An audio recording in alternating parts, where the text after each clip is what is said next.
好来，乡亲啊，继续来看美国职棒大联盟洛杉矶道奇队的日本球星大谷翔平又搁得奖了。伊生涯第4届摕到美联社年度最佳的男运动员，甲美国职业篮球的球星詹姆斯，甲俱乐部的名将老虎伍兹并列史上摕上侪奖的男运动员。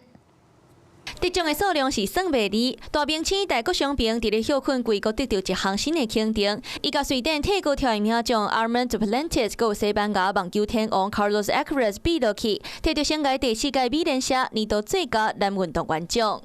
まずその素晴らしいアスリートの中で選んでいただいた、今年の中でもね。 選んでもらったっていうのもすごく素晴らしい嬉しいことですし、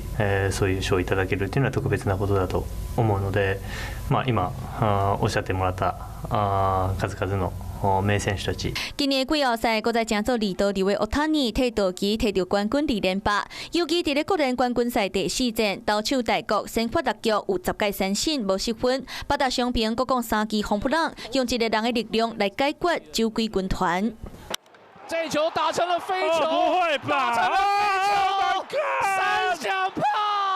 大谷太不可思议了。下下球的大谷翔平伫咧拢总47个美联社，佮有其他体育記者的投票當中摕到29票，就算外界予伊各種肯定，不過奧塔尼所講，其實捌懷疑家己。自分に対してそう思う時もあれば、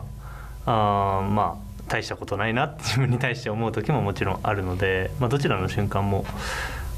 あるのかなとアスリートやっててあるのかなと思ってます。面南拍拼要求家己，爭做更較好的選手。大谷翔平伫咧摕到第4組美聯社最佳男運動員獎以後，甲獎傳奇人物並列史上上濟，包括 NBA 奧林隊的大明星 LeBron James、高爾夫的名將 Tiger Woods， 閣有自由車的男神 Lance Armstrong，攏是不摕這個獎4屆。那奧塔尼桑嘛下願，講世界大賽3連霸，嘛是明年上屆重要的目標之一。 你好，我是宋彦明。想掌握最及时的新闻资讯吗？赶紧订阅、按赞、开启小铃铛，锁定华视新闻 YouTube 频道。